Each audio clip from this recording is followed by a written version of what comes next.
दोस्तों, स्वागत है आप सबका। आज मैं आपको मिलाने वाला हूं एक बहुत ही खास पर्सनालिटी, एक बहुत ही खास व्यक्ति से। ये व्यक्ति है हैदराबाद से। इन्होंने अपने रियल एस्टेट के ऑपरेशन कंस्ट्रक्शंस को शुरू किया। 26 साल से ये रियल एस्टेट के बिजनेस में है। 80 से ज्यादा प्रोजेक्ट अभी तक हैदराबाद एंड राउंड ये कंप्लीट कर चुके हैं और 20 से ज्यादा अवार्ड से इन्हें नवाजा जा चुका है।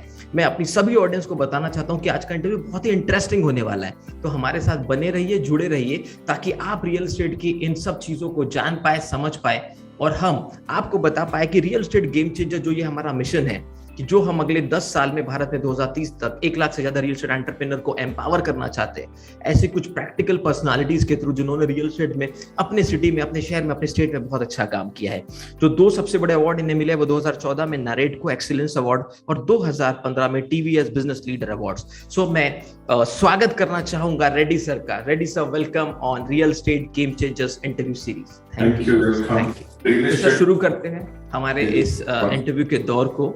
सबसे पहला सवाल मैं आपसे जानना चाहूंगा कि tell us something about you and your life journey. मतलब आपकी school life, college life, professional life, real estate में एंट्री। हमारी ऑडियंस जानना चाहती है कि ये लीडर, सीईओस, मैनेजिंग डायरेक्टर्स कैसे ग्रो होते हैं। मोस्टली मेरा स्कूल लाइफ टोटल नेल्लूर में था, आंध्र प्रदेश नेल्लूर में। स्कूलिंग, कॉलेज पूरा उधर हो गया। अभी मेरा फैमिली, फादर एग्रीकल्चर फैमिली से आया। उसके बाद मैं हैदराबाद को 1988 में आया था मेरा अंकल का साथ। उसके साथ 10 साल काम करे। उसके बाद वंशीराम बिल्डर्स को स्टार्ट करे। Today I am Vanshiram builders CMD। अभी वंशीराम बिल्डर्स में मोस्टली 80 प्रोजेक्ट्स अभी तक कंप्लीट कर चुका है। अभी मोर देन 8 बिल्डिंग्स, 8 प्रोजेक्ट्स अभी ऑनगोइंग है।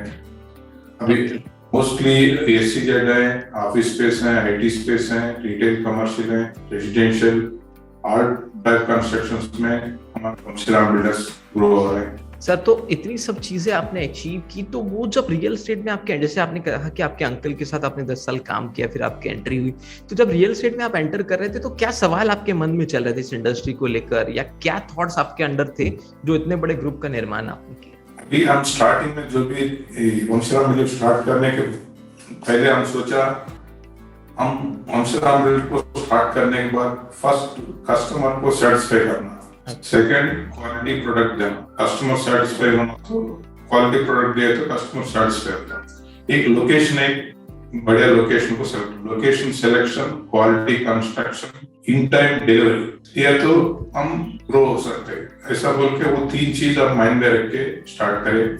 वो 3 चीज को कभी नहीं भूले। वो 3 चीज से हम माइंड में रख के कंटिन्यू करते जा रहे।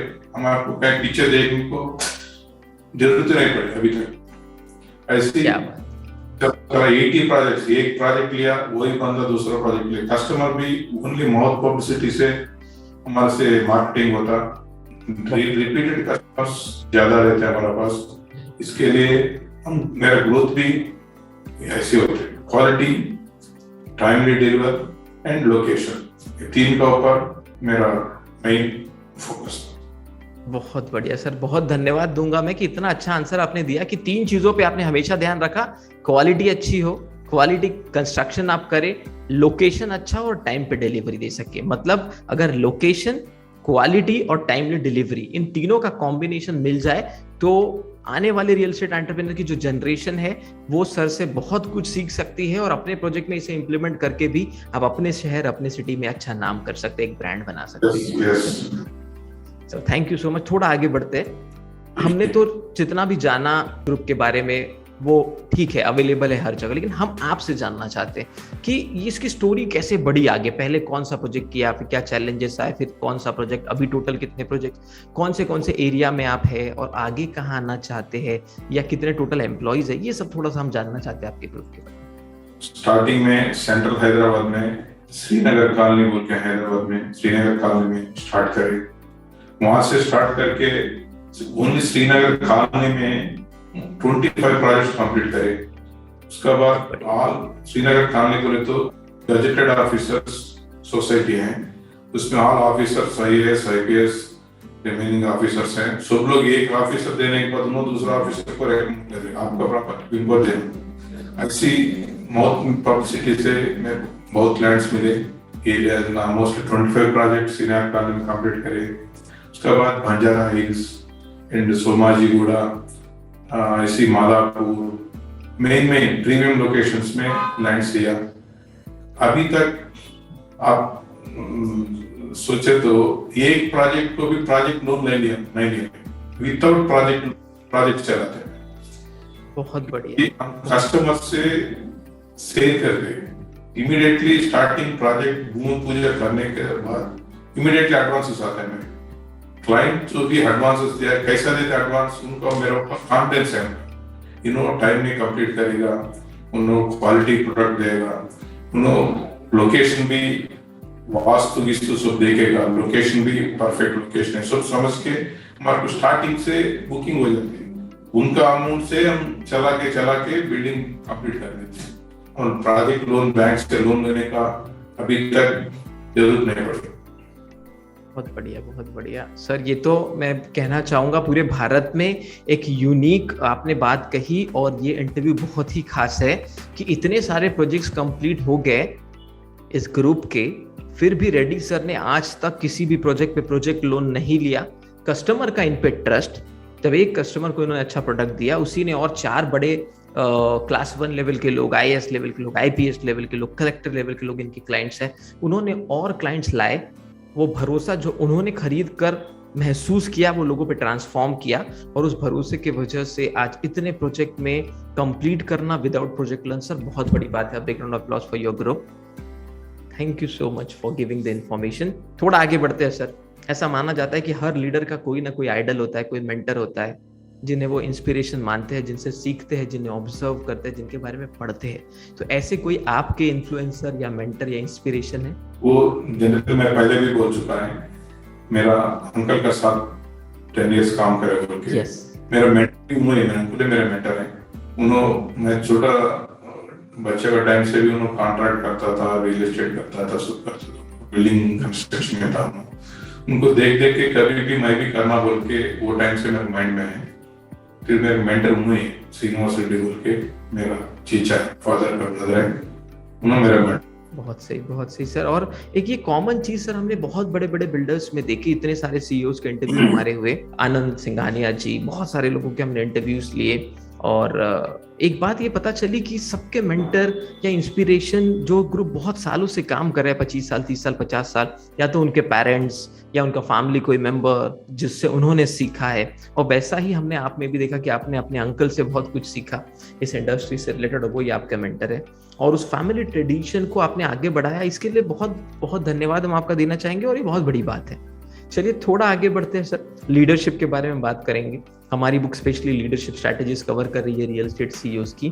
तो कौन सी लीडरशिप स्ट्रैटेजी पे आप भरोसा करते हैं और अपनी कंपनी में क्या इंप्लीमेंट करते हैं लीडरशिप से रिलेटेड? मेरा इंटेंशन क्या है सर, मैं लीडरशिप का करेक्ट पोजीशन में करेक्ट पर्संस को रखना। अभी सुपर किसको रखना, उसको सिलेक्शन में इंपॉर्टेंट है।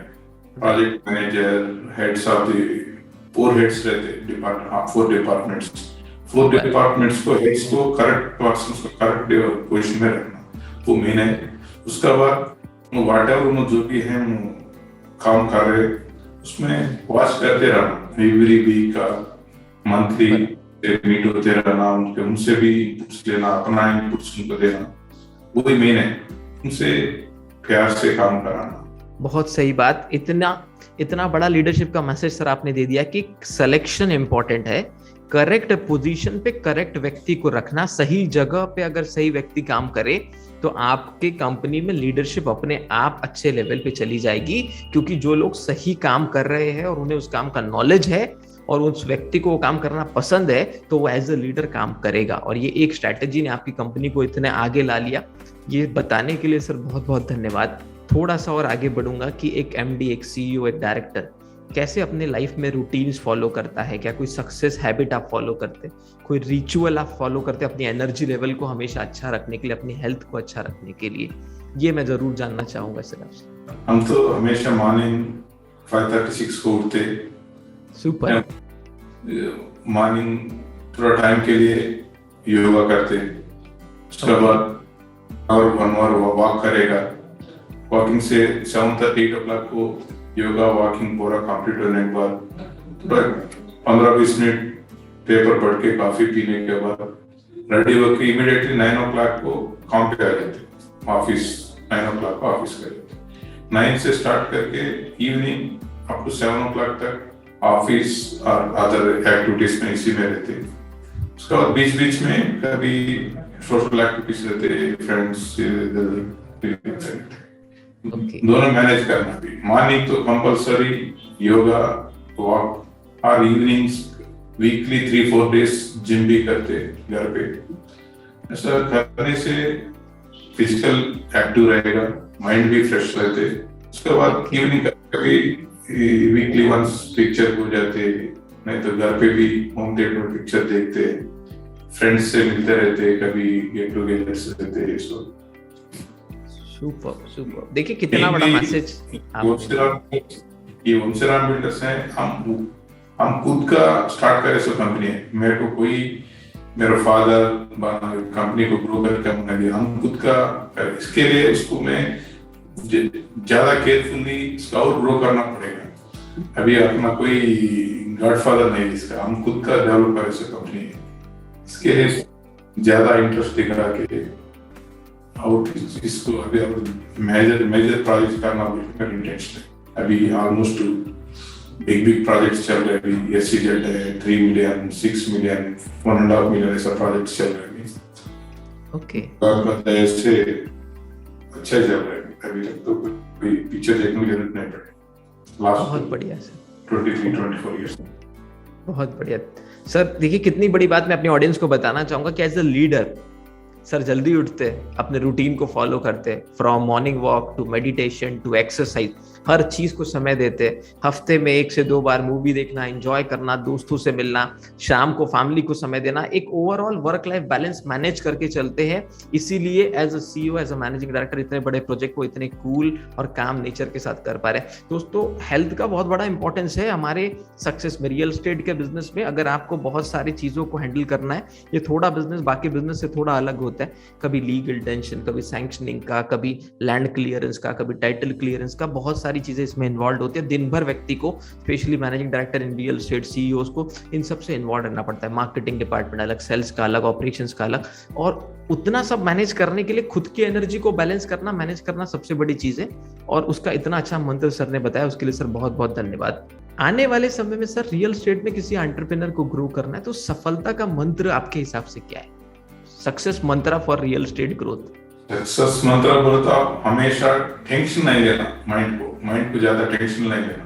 कभी कभी रियल एस्टेट में अप भी रहते, डाउन भी रहते, बहुत है इसमें प्रॉब्लम्स। कभी आप बोले जैसा टाइटल में कोई आप लिया, टाइटल अच्छा है बोल के लिया, कभी बीच में टाइटल प्रॉब्लम आ सकते हैं, कोई मार्केटिंग प्रॉब्लम आ गई, प्रोजेक्ट स्लो हो सकते हैं, कुछ प्रॉब्लम्स रियल एस्टेट में आती। कभी रियल एस्टेट ग्रोथ कभी बहुत अच्छा रहते, अप्रिसिएशन समटाइम्स बहुत ज्यादा रहते, समटाइम्स अप्रिसिएशन नहीं रहते, समटाइम्स डाउन भी होते। वो टाइम पे एकदम टेंशन नहीं लेना। अभी हमेशा माइंड को टेंशन लिया तो आप काम नहीं कर सकते।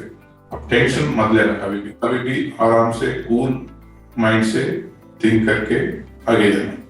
दूसरा एक है, अभी मैं स्टार्टिंग में भी बोला, कभी भी कस्टमर को सेटिस्फाई करना, सही लोकेशन देना, टाइमली डिलीवर देना, ये सब चीज आप माइंड में रख लिया तो आप सक्सेस ऑटोमेटिकली आ जाती है। बहुत बढ़िया, बहुत बढ़िया। दोस्तों ऑडियंस आप सब ध्यान से सुनिए, सर ने इतनी बड़ी बात कह दी। सबसे पहले तो अपना माइंड, अपने टेम्परामेंट को कूल रखिए, और उसके लिए मेडिटेशन बहुत काम आता है, इसलिए सर हमेशा रेगुलर एक्सरसाइज, मेडिटेशन, वॉक करते हैं। उसके बाद सेकंड सबसे इंपॉर्टेंट चीज, जब आप अपने कंस्ट्रक्शन को आगे बढ़ाना चाहते हैं, अपनी कंपनी को 3 चीजों पर ध्यान रखिए। लोकेशन सही हो, क्वालिटी अच्छी हो, जो बहुत जरूरी है, क्योंकि जब लोकेशन सही होगा, क्वालिटी और टाइमली डिलीवरी, अगर ये 3 चीजें आप देते हैं तो यही आपके लिए रियल एस्टेट का सक्सेस मंत्र है कि काम रहिए, कूल रहिए और इन तीनों प्रिंसिपल्स को फॉलो कीजिए तो आप भी रियल एस्टेट में बहुत अच्छा ग्रो कर सकते हैं। सर एक सवाल थोड़ा सा मैं पूछना चाहूंगा, एक स्टोरी मैं जानना चाहूंगा, आपकी जिंदगी की सबसे इंस्पिरेशन, वैसे तो आप खुद एक इंस्पिरेशन है, बिना किसी सपोर्ट, जीरो से शुरू करके आपने इतना बड़ा कंपनी का निर्माण किया हैदराबाद जैसे सिटी में, तो आप एक इंस्पिरेशन ही है देश के हर व्यक्ति के लिए। और सर एक्चुअली क्या होता है ना कि ये जो सीईओज है हमारी इंडस्ट्री के, ये जो मैनेजिंग डायरेक्टर्स है, ये रियल हीरोज हैं। एग्रीकल्चर के बाद अगर भारत में सबसे ज्यादा एम्प्लॉयमेंट कोई सेक्टर जनरेट करता है तो वो रियल एस्टेट का सेक्टर है, वो कंस्ट्रक्शन का सेक्टर है। सो इतने लोगों तक एम्प्लॉयमेंट पहुंचता है क्योंकि आपके जैसे रियल एस्टेट के सुपर हीरोज, रियल एस्टेट के गेम चेंजर्स काम कर रहे हैं।